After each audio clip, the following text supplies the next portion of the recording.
Guys, ito po ang masama ngayon na balita. Grabe po ang impormasyon na pumasok sa kaharian ng ating kaibigan. Kayo na lang bahala maghusga dahil lahat po ng mga ipinapaabot natin na mga impormasyon, lalo na sa mga advice ng ating kaibigan na lagi pong maghanda sa anumang mangyayari sa digmaan. Matagal na po tayo dito sa social media, no? Mag 4 years na. Grabe na po ang ating babala. Ang problema lang nagkakaroon na ng sign. Pakinggan po ninyong mabuti para malaman ninyo kung bakit lagi pong nagpapaabot sa kaibigan. Emergency good ni mga idol. Para ito sa mga Pilipino nating mga kababayan. Nasa ibang bansa ka man o nasa Pilipinas ka man, kailangan po natin maghanda dahil ang ating mga namiminuno dito sa ating bansa wala po pakialam po sa kalagayan ng mga tao dito. Mas pina-priority nila ang gastos sa impeachment para lang sa kanilang sariling kapakanan. Isang politiko ito mga idol, kaibigan. Babala nila huwag kayong umasa sa namumuno dahil wala silang malasakit sa inyo. Grabe sakit. Grabe sabi ng ating kaibigan mga idol. Alam po ba niyo kung bakit hindi po sila naghahanda at hindi nagmamalasakit kahit mayroon na pong banta ang bundok na pasama na ng pasama sa kaguluhan. Ang nuclear mga idol, isa po yan sa napakadelikado. Pero ang ating bansa walang paghahanda dahil yung mga tao dyan na mayayaman po kaya po nila kung ano po ang kanilang gawin, kaya po nila anytime silang makakilos. Tayo yung mga umaasa lang sa libor para lang makakain, nagtipid pa yung iba.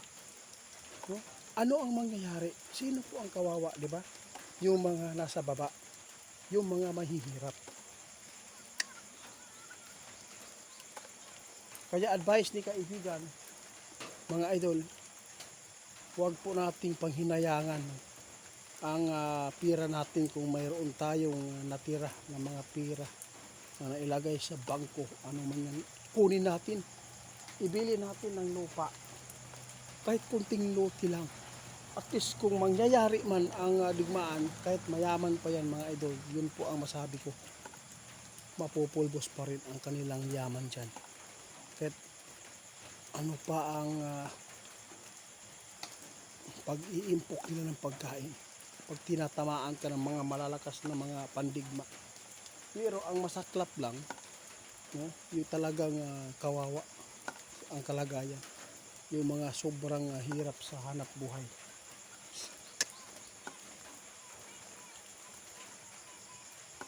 So, sabi nila yung mga idol, pinapa-alerto tayo lagi dahil nakita ng ating kaibigan masamang epekto ang gulo sa Iran at USA.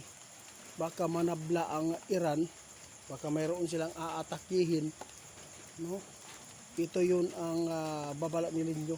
Kailangan po magbili tayo ng mga mask, mga pangailangan po lalo na sa Middle East na mga OFW natin dyan. Mag-ingat po kayo dahil nakikita ng ating kaibigan na hindi na talaga maganda itong kahahantungan po sa gulong ito. Tama ka, hindi lang po tayo magpanik. Sa atin lang makapaghanda lang lagi sa anumang pangyayari kasi hindi po natin alam ang darating. At least mayroon tayong na ilagay na ang tawag dito, nabili para po sa hinaharap kung may mangyayari man talaga.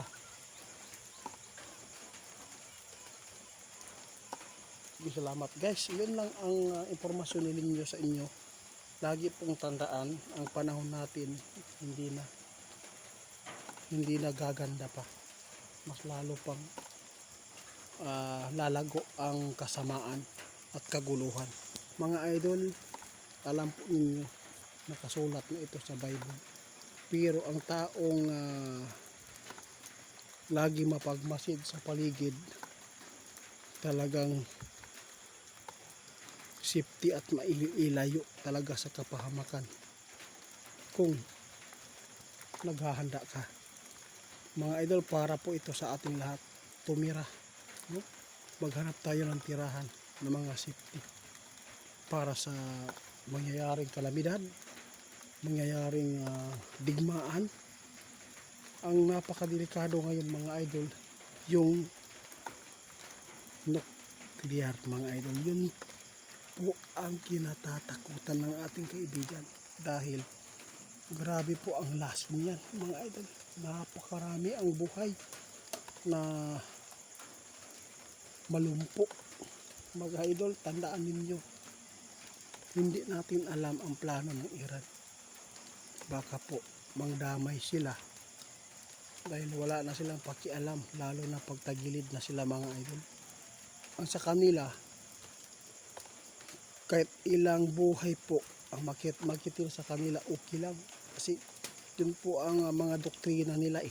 Tandaan natin yan.